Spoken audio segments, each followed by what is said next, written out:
Welcome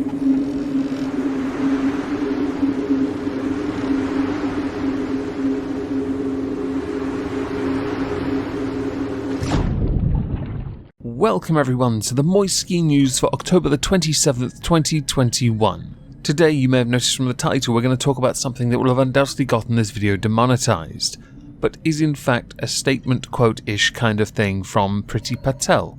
When it comes to accurate record keeping, it helps to ensure that when you gather information, it is not skewed by data that may well be factually inaccurate. Data can of course be difficult to maintain if, let's say, optics or feels are pathetically used as a way of trying to water down the information being passed along. And when it comes to national statistics, certainly crime-related, one does not want any of that involved. We want to know everything exactly how it should be presented so that the data is not lying to us. This all came to light courtesy of some feminist campaigners who requested changes to current rules of record keeping when it comes to crime. So Priti Patel, the current Home Secretary, has decided to repair the records of the police by addressing the vastly inaccurate records that they keep. And this is because of policies that some have argued they introduced themselves, the woke policies. To do this, she has issued an order that impacts criminals that also happen to be trans. So the idea is to not record the crimes of trans women as women and instead recognize them as biological men, so that female crime statistics are not inaccurately being kept, which then in turn negatively impacts how women are being presented.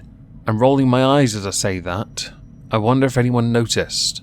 So the suggested system being worked on will instead record the sex of the criminal, not the gender that the perp identifies as. A case that may well have impacted this concerns Zoe Watts. Zoe Watts was jailed for a string of offences including building an improvised, thing that goes boom. Yeah, one of those. Watts was born male, but identified as female.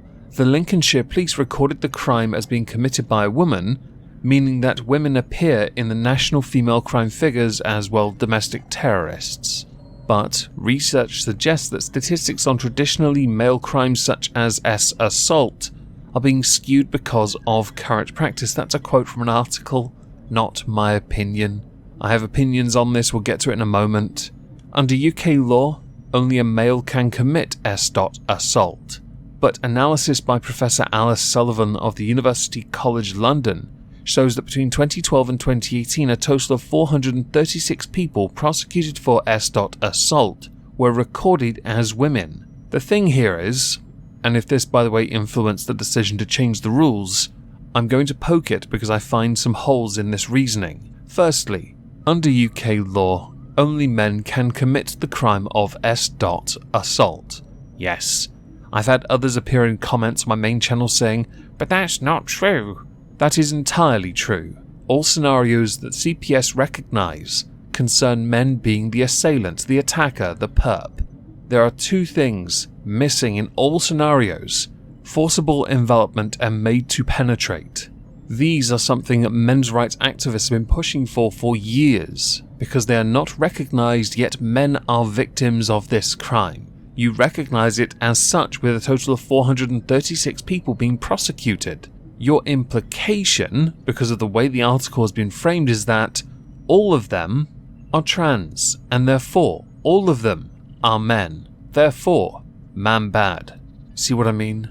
It's hardly the smartest way of framing an article to prove a point or make a point that may well have influenced a change to a system that in reality is the correct way to then record it. But with the motivation being to protect women, some will then try and argue that you're just trying to further vilify men or you're just a TERF, because that will undoubtedly come up in this context. There have been arguments for long enough when it comes to trans women being in a female prison, and then some of them going on to commit crimes against other biological women within the prison. I think we can all agree that when it comes to recording crime in the United Kingdom, we are hitting a bit of a wall, because of the conflict concerning gender recognition that has led to an increase in crimes committed in prison. But we're also having this same issue now when it comes to recognizing trans women as women within those statistics. I think it's much simpler to simply put a new column called Trans Women. It would make things a lot easier, don't you think, if you just had a new category? It's not denying they're women, it's that they have transitioned or are transitioning. But again, I'm not a problem solver. What do I know? Currently, Priti Patel has a lot going on, whether it be considering removing the right to anonymity on social media to stop relentless abuse of MPs. I call it criticism and fair game, but you know what? You do you, boo.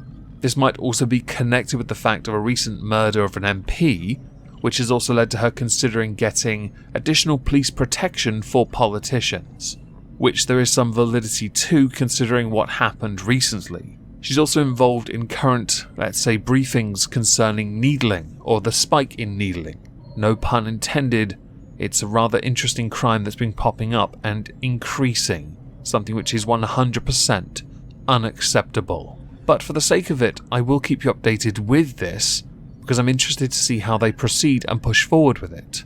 With this, I'd like to know what you think, so please do let me know in the comments down below. I hope you'll have a fantastic day, and thank you all very much for listening.